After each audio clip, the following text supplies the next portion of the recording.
Bismillahirrahmanirrahim. Assalamualaikum warahmatullahi wabarakatuh. Alhamdulillah. Wassalatu wassalamu ala rasulillah. Amma ba'd.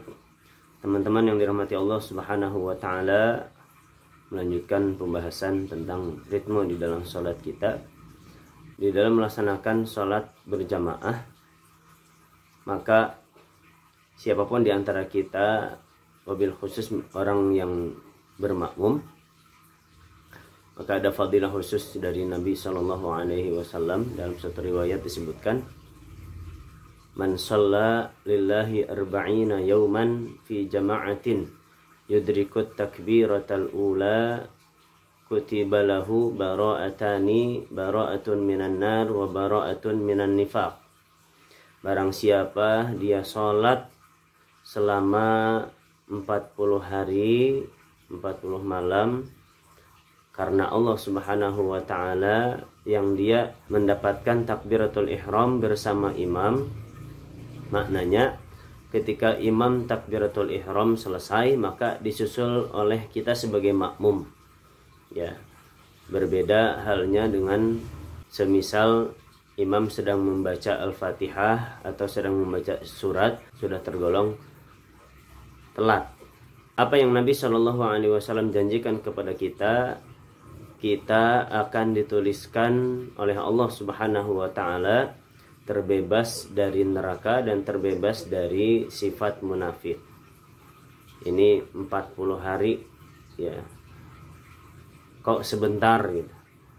Karena 40 hari saja ini tergolong susah, ya.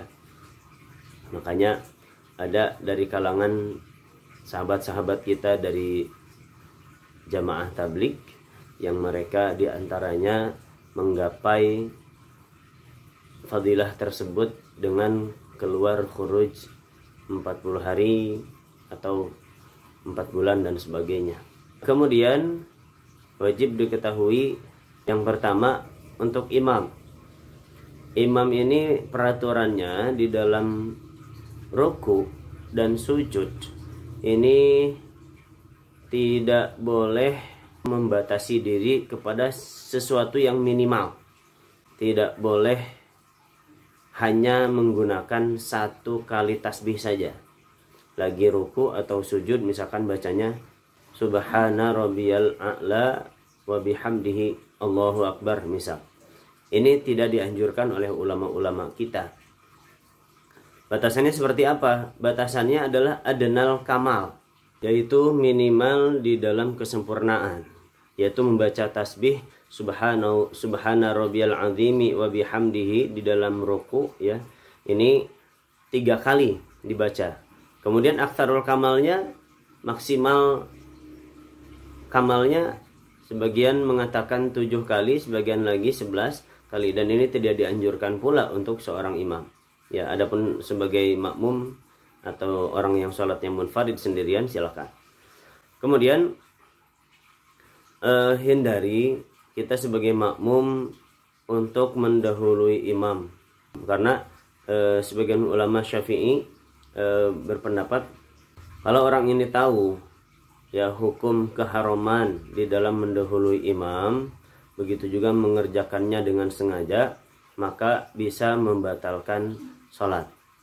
Ya, kenapa? Karena takdim alal imam, lebih mendahului imam. Kemudian ketika di dalam posisi i'tidal, maka hindari dari menambah atau melebihkan apapun yang namanya bacaan kecuali yang ma'thur dari Nabi SAW dan sahabat. Ya, misal kita ketika membaca sami Allahu liman hamidah Rabbana lakal hamdu mil'us samawati wa mil'ul ardi wa mil'u ma syi'ta min syai'in ba'du.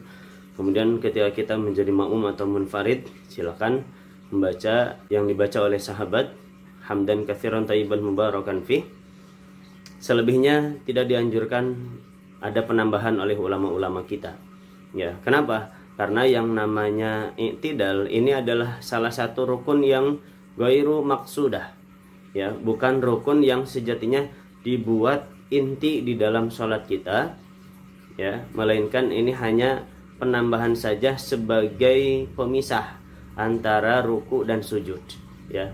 Karena tidak tergambar ya di dalam benak kita kalau dari ruku tidak ada i'tidal menuju sujud, ya.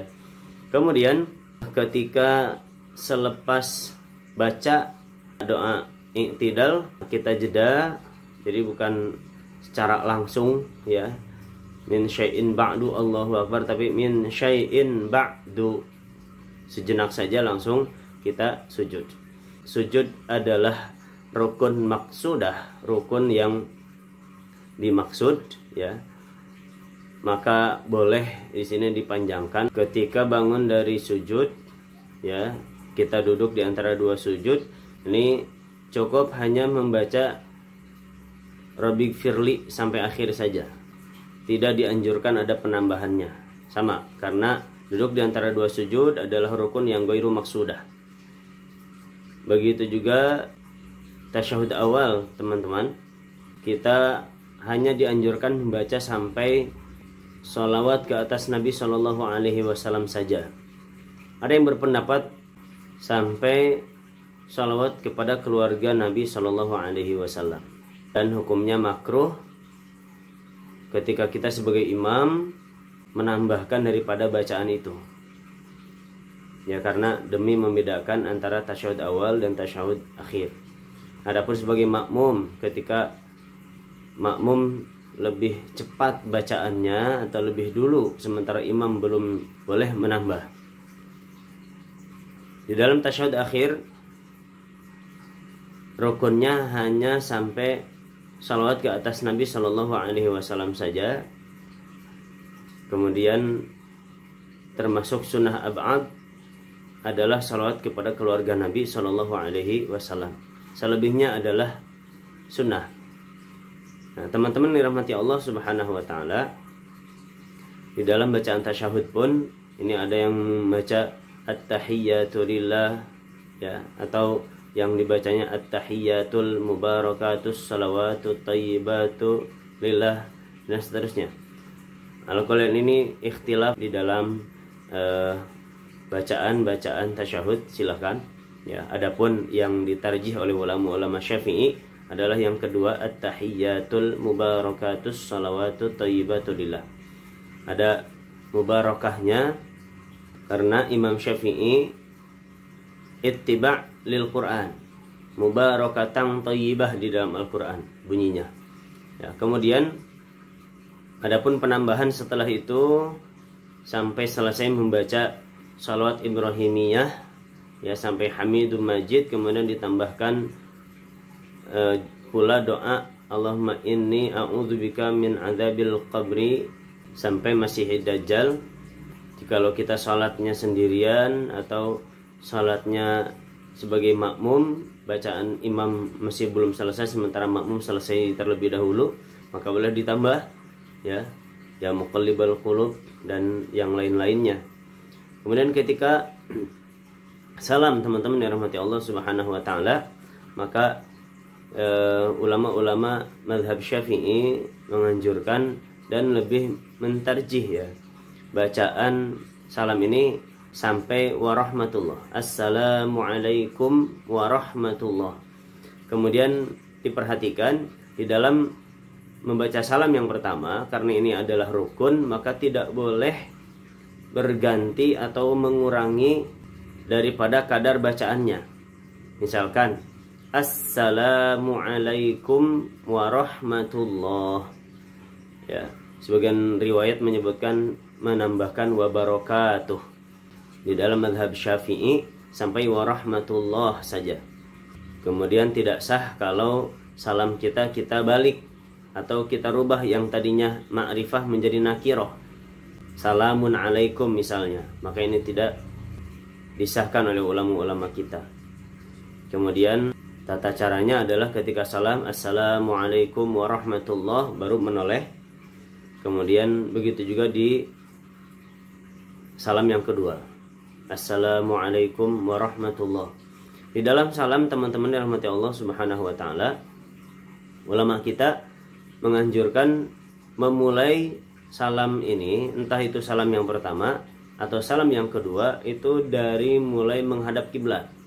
Sehingga kalau ada di antara kita yang tasyahud akhirnya misalkan duduk tawaruk ya, agak miring misalkan, kemudian dia mau salam, maka ditegakkan dulu, menghadap kiblat dulu, baru salam. Assalamualaikum warahmatullah. Ya. Kemudian baru salam yang selanjutnya menghadap kiblat dulu juga, kemudian baru salam kembali.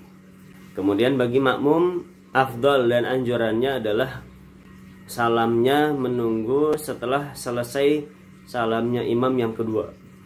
Ini diantara ritme ideal yang bisa kita ambil dan kita amalkan ya, mudah-mudahan bermanfaat. Ini saja yang bisa Al-Fakir berbagi di pertemuan kali ini. Akhirul kalam, wassalamualaikum warahmatullahi wabarakatuh.